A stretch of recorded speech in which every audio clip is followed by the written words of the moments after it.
एक ज़माने में एक जादुई सरजमीन में ड्रैक नामी एक छोटा ड्रैगन रहता था। ड्रैक अपने ड्रैगन खानदान के दूसरे ड्रैगनों से मुख्तलिफ था।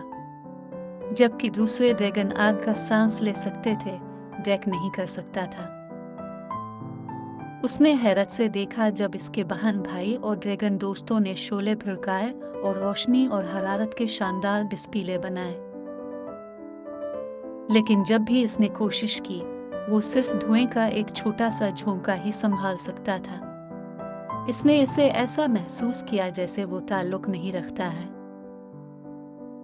एक धूप वाली सुबह ड्रैक ने किसी ऐसे शख्स को तलाश करने के लिए सफर पर जाने का फैसला किया जो उसे आग का सांस लेने में मदद दे सके।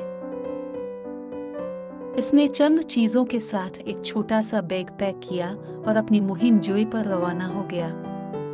जब वो परफितन जंगल से गुजर रहा था तो इसका सामना मुख्तलिफ मखलूकात से हुआ जिन्होंने उसकी मदद करने की कोशिश की, लेकिन कुछ भी काम न हुआ। सबसे पहले एक अक्लमंद बूढ़े उल्लू ने मशवरा दिया कि वो सांस लेने की मशक़ें करे। ड्रैक ने कोशिश की, लेकिन इसकी वजह से सिर्फ धुआं ही ज्यादा निकला। फिर एक शरारती गुलहरी ने उसे मसालादार मिर्च खाने का मशवरा दिया, लेकिन ड्रैक का मुंह जल गया और वो अब भी आग का सांस नहीं ले सकता था। मायूसी के आलम में ड्रैक ने अपना सफर जारी रखा, यहाँ तक कि वो जंगल के किनारे पर पहुंच गया और खुद को एक पुरसुकून झील के करीब पाया। वहां उसने अपना अक्स देखा और एहसास की लहर इस पर धुल गई। तभी वो समझ गया कि मुख्तलिफ होना ज़रूरी नहीं कि कोई बुरी चीज़ हो। ड्रैक ने महसूस किया कि इसकी अपनी मुनफरद सलाहियतें हैं। अगरचे वो आग का सांस नहीं ले सकता था, इसके पास दूसरी सलाहियतें थीं।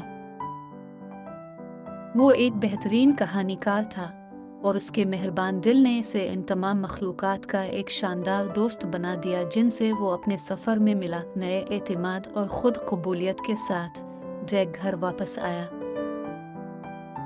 उसने अपनी कहानियाँ दूसरे ड्रैगनों के साथ शेयर की और इसे लफ्ज़ों का ड्रैगन कहा जाने लगा।